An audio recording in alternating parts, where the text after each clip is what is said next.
Hello friends, I am Devashrita. Welcome to एलिजाज kitchen. मु आज बनैबी चिकेन घी रोस्ट। मु 500 ग्राम चिकेन को प्रथमे मैरिनेट कर नउछि।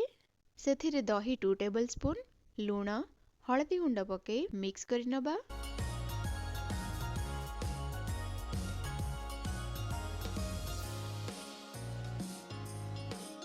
एबे मसाला बनै नबा। मसाला पई मु गोटे पैन रे 1 टेबल स्पून गोटा धनिया, 1 टीस्पून जीरा, 3-4टी गोलमरीच, 3-4टी लवंग पके टिके भाजी नबा।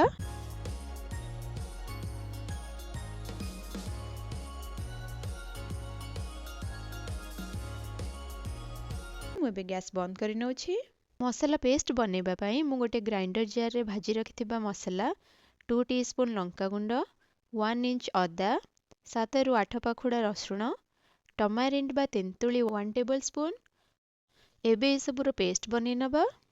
आमर मसाला पेस्ट रेडी हो जाइछि। एबे आमे नेक्स्ट प्रोसेस को जिबा। मु गोटे पैन रे 1 टेबल स्पून घी गरम कर नउछि। सेथिरे गोटे मीडियम साइज रो पियाज को काटी पके देली।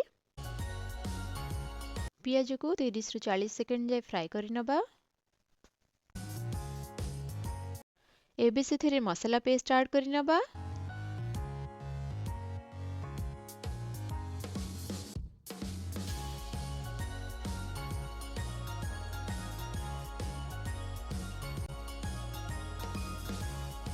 चालीस रु 50 सेकंड जाए मसाला को फ्राई कर नबा।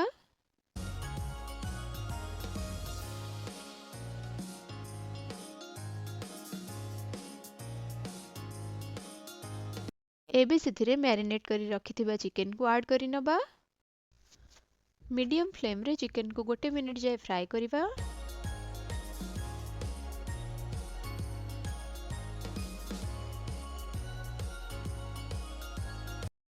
एबे फ्लेम को लो रे रखी पैन को कवर कर नबा। 15 मिनिट जाए कुक करिबा।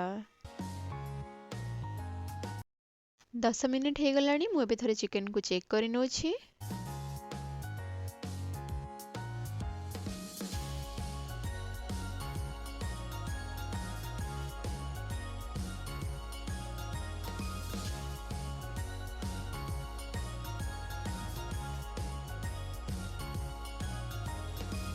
चिकेन भल भाबरे कुक हे गलानी।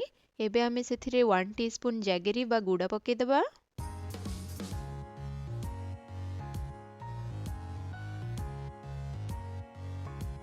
एबे सेथिरे किछि भुसंग पत्र ऐड करि नबा।